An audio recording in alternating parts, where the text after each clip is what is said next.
Well, happy Friday, everyone. This is Shooter Scott Henderson. We are going to go over primary waves, grandpa stocks. Of course, at the end of our presentation, please do review our disclosure. It was really a pretty crazy week. Volume was all over the place, good, bad, and ugly, actually. But, one thing I noticed is after Powell on Friday, we really didn't pop. We ran a couple points, $2 or $3 on the NASDAQ. On the Qs. Maybe we stayed in a 200-point range max. And, earlier in the week, we had market data that spooked the markets again. So, I think the market is just looking for a reason to sell here. I don't know that we have a true drawdown here without the Fed not cutting rates in September. That's sort of my thought. Okay. Now, something we have coming up, and I just noticed it, is BOJ might hike as soon as October. A lot of chatter started happening when the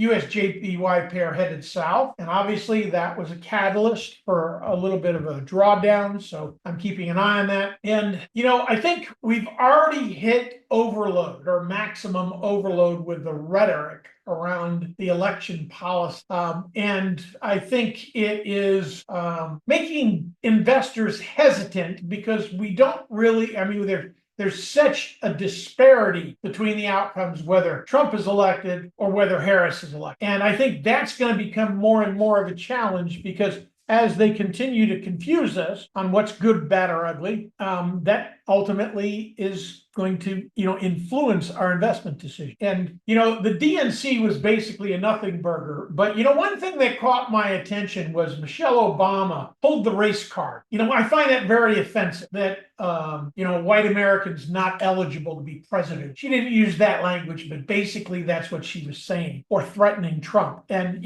I don't think we need that kind of rhetoric. And it's unfortunate that we've chosen, or certain people have chosen to go down that path. But that's my 2 cents on that. Now, we did get into positive territory slightly from Jackson Hole, but not what I would have really expected. Now, next week, we have, a number of Fed speaks and economic reports. Durable goods on Monday, San Francisco Fed president on daily TV on Monday. Tuesday, Case-Shiller home price index, consumer confidence. Wednesday, the Atlanta Fed, Bostic speaks at 6 p.m. So that'll be next day, won't hit us till Thursday. Thursday, then we have initial jobless claims, advanced trade balance, GDP, second revision.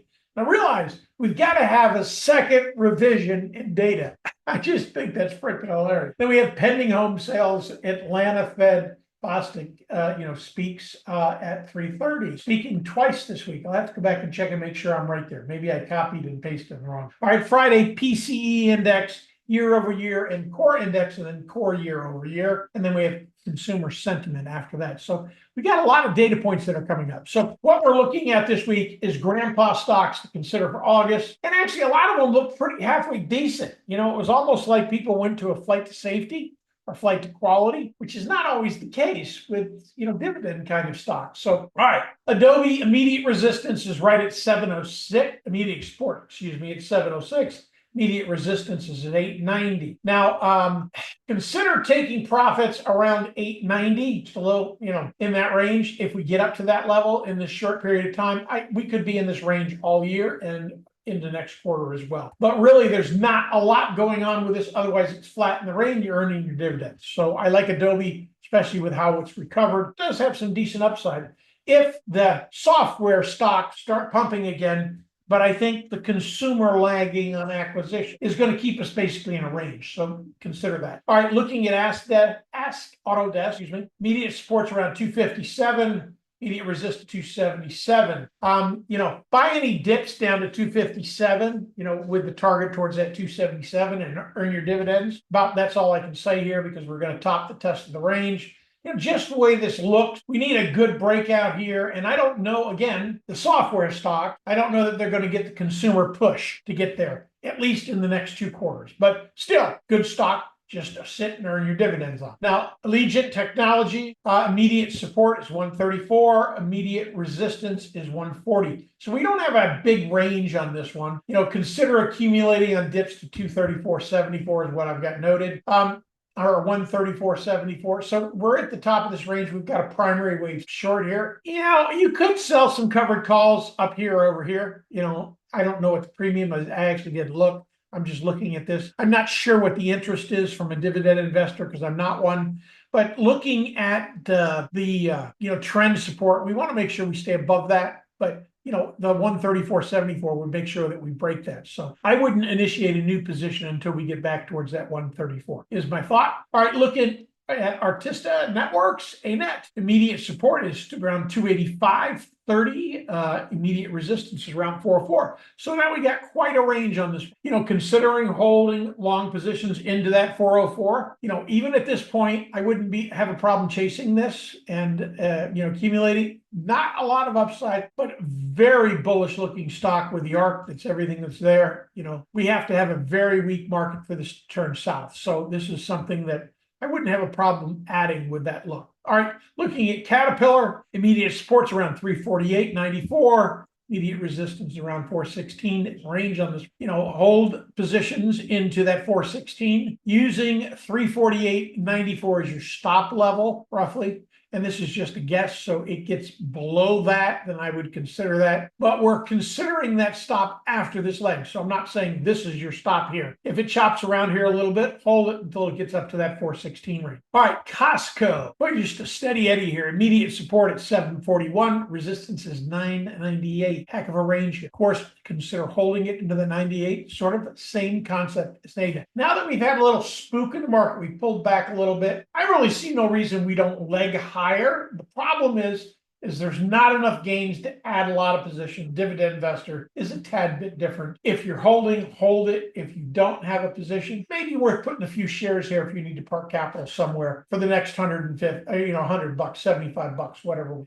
right, looking at Cisco, immediate support is around 62.49. Resistance is around 76.19. Now just consider holding this into that 62. Got quite a little into that 76. Got quite a little bit of upside if it decides to get going. I was a little disappointed it didn't get more FOMO in the last rally that we've had, so we've sort of been stuck here. But it's a good place just to sit and earn some dividend. Again, all right, looking at Chevron. Now breaking the monotony here a little bit. One thing with CVX, we've got the wrong. CVX is asked to increase the limits on Venezuela. Now realize when Venezuela was a rich country, Chevron was the major benefactor. So if Russia, if this thing continues to escalate and we lose access to certain oil because of conflict, what's the most logical country for us to go to? Who has a lot of oil? Chevron. Okay, so that said, immediate support is around 181. Our immediate resistance is around 229. So I would consider adding Chevron here, even with this little bit of an overshoot. It's still not seeing a lower low as far as the count's concerned. Breaks below that third standard deviation, then I might be a little concerned and want to trim my position a little bit, but I think there's stability in that sector because of Venezuela. So, again, this might be a good place to park some capital here. We've already had a decent amount of drawdowns, test bottom of the range. There's no reason to scale from here. All right, Deere and Company. Now, I was hesitant to keep this one in this week, or this month, but I didn't include it last month. We had a little bit of a pullback, and it actually came back more than I thought it would. I thought it would see initial weekend. So, with this chop, it's extremely challenging to monitor these. So intermediate support's around 335, resistance is around 497, buy dips to 335 and, hold into that 497, roughly that is. Now we are below trend support. We definitely are overshooting that. We're rolling over just a little bit. Don't like that. But if you look at the volume's coming back halfway decent. There's nothing really that's changed here. Again, just another good name, probably to park some capital and hold some dividend. All right, Lockheed Martin. Now, as this war escalates, obviously we got a lot of tech going on in these little drones. I don't know how much Lockheed is into that, but our immediate support is at 531. Resistance is at 574. Now, I want to just jump at the chart. We are up here. I'm seeing challenging part about Elliott is when we overshoot, and this is an overshoot, typically we're pretty aggressive. A round trip is completely viable here. So, yeah.